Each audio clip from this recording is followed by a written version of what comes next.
Order! Order! You are an incorrigible delinquent at times. Behave yourself, man!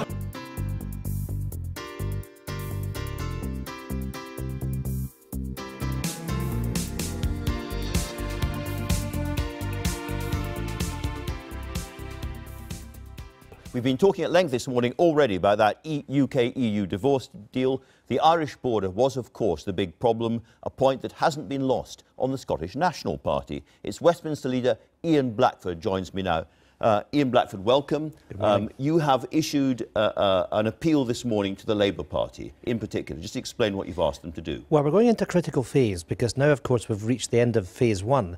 It really is about the kind of deal that can be put together, which will protect the economic interests of the people of the United Kingdom. It's about jobs, it's about prosperity, it's about living standards. It's basic stuff. So what do you want them to do? Well, what we want Labour to do is to get behind us and others that are arguing that we should stay in the single market and the customs union. If you look at the agreement that has come forward over the last few days about full alignment in order to deal with the Irish question, the simple answer to that is to stay within the single market and the customs union. The Liberal Democrats want the same thing, but the problem with that is that during the referendum campaign, people were told time and time again that if they voted to leave the EU, they were leaving the single market, again and again and again.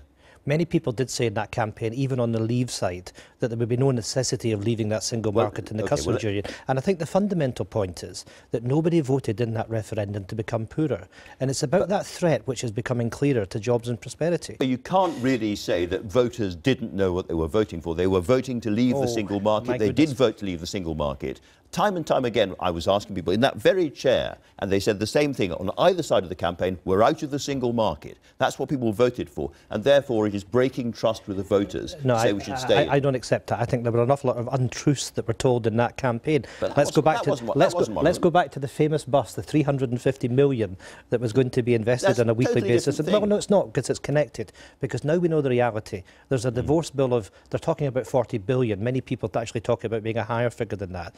And the simple fact is there was not the conversation with the people of the United Kingdom that you were looking at job losses, quite substantial job losses. I would argue we just heard that conversation on the screen there. But the point is, Fraser of Allender in Scotland, for example, has said 80,000 job threat to Scotland. We know in the City of London people are talking about 75,000 jobs. We've lost the Medicines Authority already. We've lost the Banking Authority already. There's a clear threat to living standards, to jobs. 2,000 of a reduction in wages in Scotland, for example, according to Fraser of Allender. Nobody, when we talk about parliamentarians, when we talk about the House of Commons, and I would even say some Conservative MPs, have got to be very careful of the road that they're going down. Because if we go into this, if we go into a hard Brexit without the protection of the single market and a customs union, there is an economic threat to this country which is unparalleled in recent times. Your real position for Scotland is that you want to stay inside the EU. Is that still the case now that the actual agenda of the EU is becoming more and more clear? Martin Schulz, who's in negotiations with Angela Merkel, the Chancellor of Germany, very, very powerful figure there, said he wants a new constitutional treaty for a single state, a United States of Europe, explicitly, with an army and a treasury and a chancellor and all the rest of it, and anyone that doesn't like it will have to leave the EU. Is that really the kind of thing? There's no independence for Scotland there. What we're doing is actually concentrating on what's in front of us at the moment, which is the negotiations that the UK are engaged in, and it's about protecting the interests of our people. And of course, I would remind the Prime Minister that we're talking about 4 nation states within the United Kingdom. We can see the difficulty she's got in over Ireland. What the Prime Minister should do is pull the First Minister of Scotland and Wales into these negotiations. That's the first point. And she also has to understand that the people of Scotland and in Northern Ireland voted to remain within the EU. And we're asking for her to respect the wishes of the Scottish people and the Scottish government that have made it clear that we should be staying in the single market and the customs union. The question for Labour and the question for Jeremy is he going to make sure that he comes with us to protect the jobs and living standards of people in this country? Candidly, I slightly doubt it. But let me ask you about one other thing, which is the big story this week was the Irish border issue and this sense of convergence as being the answer. How important is that for Scotland and why? Well, it's a massive issue because it is about that threat that we talk about, because at the end of the day it's about people. It's about the living standards people have post-Brexit. And what we have is a situation that the UK has now signed up to have full convergence with the Southern Ireland and the rest of Europe. It's the how bit of that which is important. What I'm saying to the Prime Minister and everyone else is the single market and the customs union is the pathway to doing that. And very, very briefly, if you don't mind, do you think the Irish agreement, the convergence, means that, in effect, we stay in both those organisations? I believe that it will be ultimately. Now, you can debate how we do that. Of course, the first thing we're going to do is have the transition deal.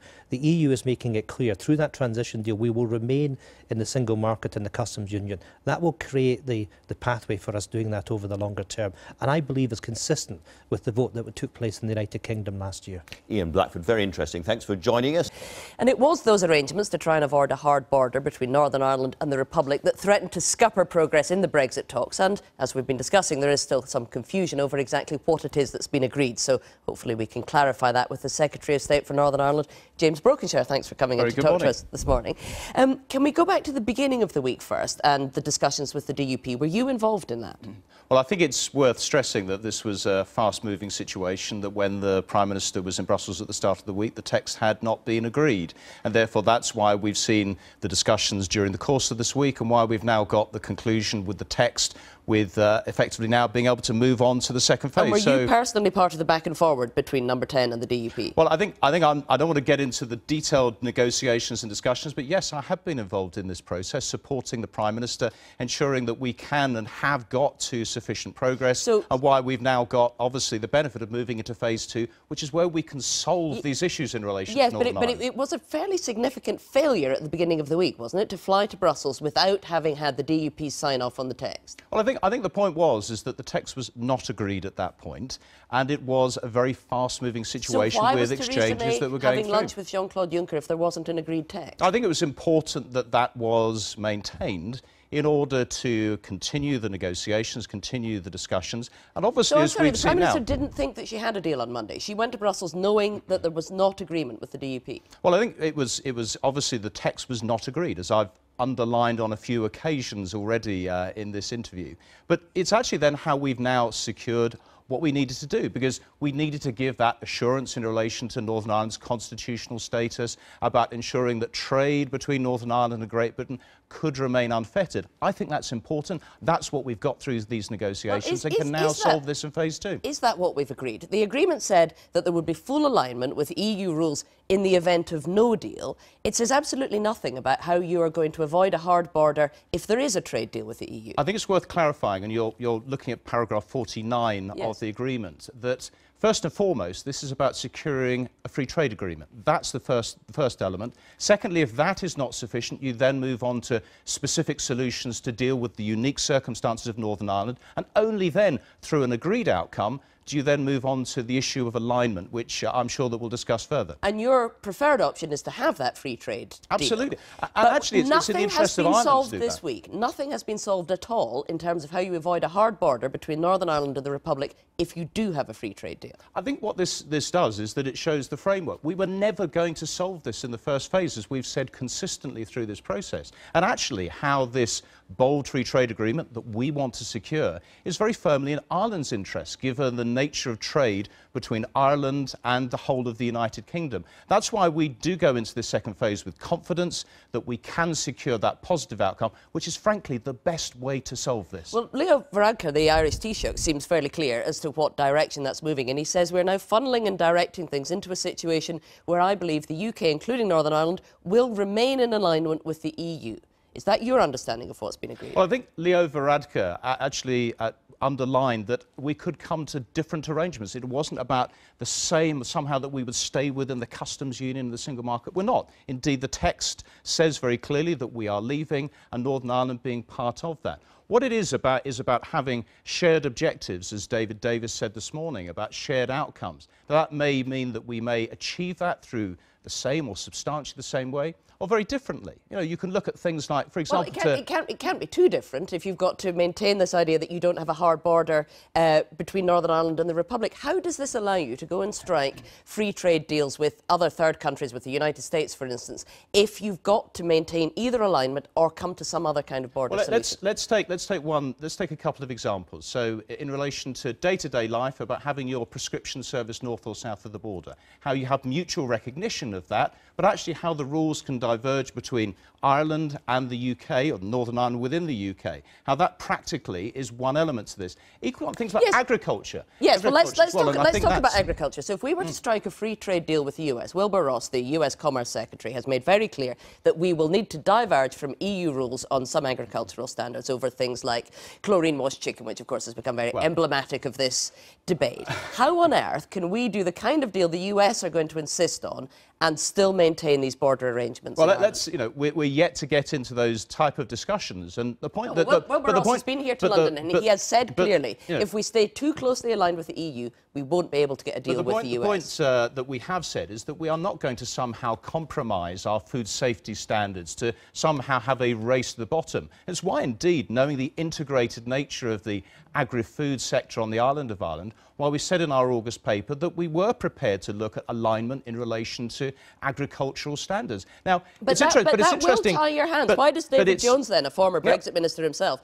say this could severely handicap our ability to enter into free trade agreements? Well, let's look at the situation now that we do have difference across the whole of the United Kingdom over some of these devolved issues. And so that does not create barriers within our UK market. And how we start off, clearly, when we leave, on having that alignment with the EU, because we're complying with the same rules, and therefore it's a question of positive decisions that we might take. But I think when it comes down to these issues, there isn't going to be somehow this race to the bottom in relation to standards, and I think that's important to understand on these really important factors. That sounds as though you are tying the government's hands in its ability to strike the kind of free trade deals that were supposed to create the optimistic post-Brexit future that's being proclaimed by the government. I think there is still very firmly that opportunity. It's why we want to, yes, secure that positive free trade agreement, a bespoke agreement with our EU partners, but equally, which we don't have at the moment, that flexibility to negotiate trade deals around the world and therefore have the benefit of being able to do that. But if you do that, the answer to what happens once you've struck those free trade deals as to how you manage the border in Northern Ireland and the Republic, that has not been answered today. Well, what I'm saying to you very clearly is that we've set out the framework as to how we wish to achieve it. We've not been able to have these discussions in detail as yet. That's why it was so important and why I think it was a really positive achievement that Theresa May secured in moving through into phase 2, where we can do precisely that, to actually look at all of these different elements that we've been working hard on with the EU that need to be solved, whether through the free trade agreement, whether by specific circumstances to meet these unique issues. And obviously, protecting the common travel area, that ability for people to move freely from Northern Ireland across into the Republic of Ireland and vice versa to Great Britain too. A really, really important outcome, and again, underlining the significance of the Belfast Good Friday Agreement. Now, the Prime Minister has often said that no deal is better than a bad deal. With what was agreed in Brussels, this means if there is no deal, we have to stay in full alignment with EU rules and regulations. Does that mean that no deal is now impossible? Well, I think it's important to state, and as the document stated itself, that nothing is agreed until everything is agreed. Yeah, but in the situation of no deal, nothing would be agreed, and that's the circumstance in which this deal then kicks in and says we stay in full alignment. This document, that's what I'm saying, this document does not commit in that way. We're not contemplating a no-deal situation. Indeed, I think that the agreement... Well, the Prime Minister has frequently contemplated that when she says that no deal is better than a bad deal. What I'm saying is, off the back of the document that we have, I think it sets us in a very good way to actually secure that positive outcome, that agreement with our EU partners. But obviously, we will only do that if it is acceptable. That's the whole point, that no deal is, and the no deal statements that the Prime Minister has made. But I think that makes it much less likely in relation to this. When this agreement says, in the event of no deal, we will maintain full alignment, you're saying that doesn't mean no deal? This document does not deal with no deal. That's what I'm saying. Paragraph 5 of the agreement, of that document on progress. In the absence of agreed solutions, the UK will maintain full alignment with those rules of the internal market and the customs union. And paragraph 45 then goes on to state that it's about an agreement being reached, and then linking back to the earlier statements on... So you have to have an agreement before you have an absence of agreed solutions. But that's what I'm saying. It's about the three-tiered approach that we will take in terms of the negotiations. free trade agreement, dealing with the unique circumstances, and then moving on to the alignment issues. So it's this three-tiered approach that will inform the negotiations. That's why I say that this has provided us with a really positive backdrop to go into phase 2, to get those positive outcomes on ensuring there is no barrier between Northern Ireland and the Republic of Ireland. So that's why I do take the, I suppose, the optimistic, positive viewpoint around getting agreement, actually securing that bright, positive future for Northern Ireland and the UK as a whole, which is what that does. All right, James Brokenshire, thank you very much for talking to us this morning.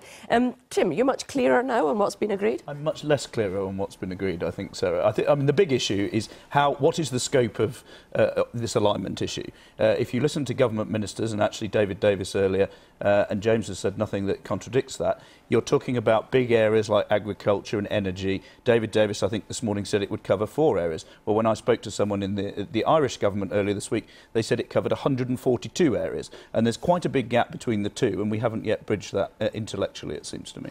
And we're not much clearer on what happens if there's no deal. Well, I think there is the idea that if there's no deal, would completely crash out, which is definitely worse than a bad deal. I really can't stress that is a very appalling outcome.